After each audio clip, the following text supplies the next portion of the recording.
जब भारत ने सीमा पार जवाब दिया, 2015 का गुप्त सैन्य ऑपरेशन, 4 जून 2015 की सुबह उत्तर पूर्व भारत के घने जंगलों से घिरे मणिपुर के चंदेल जिले में हल्की धुंध छाई हुई थी। कच्ची और घुमावदार सड़क पर भारतीय सेना की डोगरा रेजिमेंट का एक छोटा काफिला धीरे धीरे आगे बढ़ रहा था। 4 गाड़ियां और उनमें बैठे थे वे जवान जो कई दिनों की कठिन ड्यूटी पूरी करके अपने बेस की तरफ लौट रहे थे। कुछ सैनिक चुपचाप बाहर जंगलों को देख रहे थे। किसी के मन में अपने छोटे बच्चे की मुस्कान घूम रही थी, तो कोई अपनी मां के हाथ के खाने के बारे में सोच रहा था। लेकिन उन्हें यह बिल्कुल भी अंदाजा नहीं था कि उसी जंगल की झाड़ियों में मौत उनका इंतजार कर रही है। सड़क से कुछ ही दूरी पर घने पेड़ों और पत्थरों के पीछे लगभग 50 हथियारबंद उग्रवादी छिपे बैठे थे। उनके चेहरों पर काले कपड़े बंधे थे, हाथों में ऑटोमेटिक राइफलें और आसपास लगाए गए थे घातक विस्फोटक। उन्होंने कई घंटों से इस पल का इंतजार किया था। जैसे ही सेना का काफिला जंगल के सबसे सुनसान हिस्से में पहुंचा, हमलावरों में से एक ने अपने कंधे पर रखा रॉकेट लॉन्चर आगे बढ़ाया और लीड गाड़ी पर निशाना साध लिया।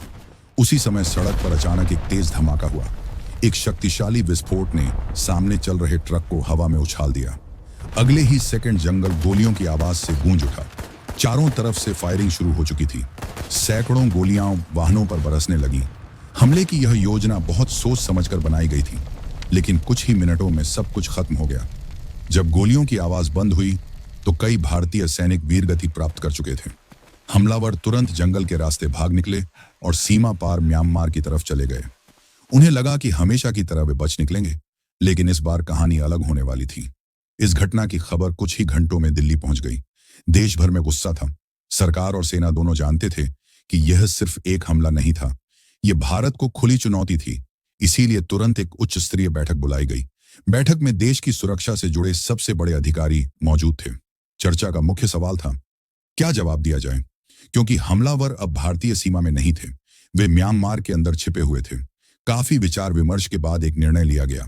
अगर आतंकवादी सीमा पार छिपे हैं तो जवाब भी सीमा पार जाकर ही दिया जाएगा।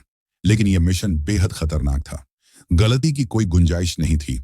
इस ऑपरेशन के लिए चुने गए भारत के सबसे प्रशिक्षित विशेष बल, इन कमांडो ने पहले भी कई कठिन मिशन पूरे किए थे।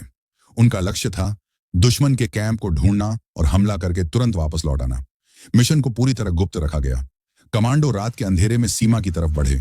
भारी हथियार और जरूरी सामान अपने कंधों पर लेकर वे जंगलों के बीच कई किलोमीटर पैदल चले। घना जंगल, खड़ी चढ़ाइयां और गर्म मौसम, लेकिन किसी ने शिकायत नहीं की, क्योंकि हर सैनिक के मन में एक ही बात थी, अपने साथियों के बलिदान का जवाब देना। कई घंटे की कठिन यात्रा के बाद उन्हें दुश्मन के कैंप की लोकेशन मिल गई। पहाड़ की ऊंचाई से नीचे घाटी में बने 3 कैंप साफ दिखाई दे रहे थे। कमांडो चुपचाप अपनी अपनी पोजीशन लेने लगे। रात धीरे धीरे बीत रही थी। सब लोग सही समय का इंतजार कर रहे थे। सुबह होने से ठीक पहले हमला शुरू हुआ।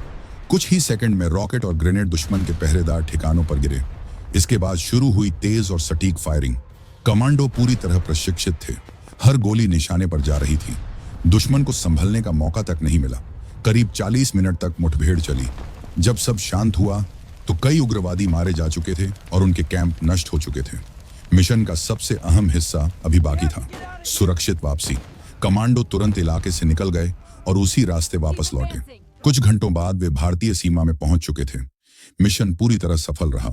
इस ऑपरेशन ने एक साफ संदेश दिया, भारत अपने सैनिकों पर हमला करने वालों को कभी नहीं भूलता और जरूरत पड़ने पर जवाब कहीं भी दिया जा सकता है। यह घटना भारतीय सैन्य इतिहास के उन पलों में गिनी जाती है जब साहस, रणनीति और अनुशासन ने मिलकर एक कठिन मिशन को सफल बनाया। और सबसे महत्वपूर्ण बात, यह कहानी सिर्फ युद्ध की नहीं है, यह उन सैनिकों की कहानी है जो देश की सुरक्षा के लिए हर दिन अपनी जान जोखिम में डालते हैं। उनकी बहादुरी हमें यह याद दिलाती है कि शांति और सुरक्षा के पीछे कितने बलिदान छिपे होते हैं। जय हिंद।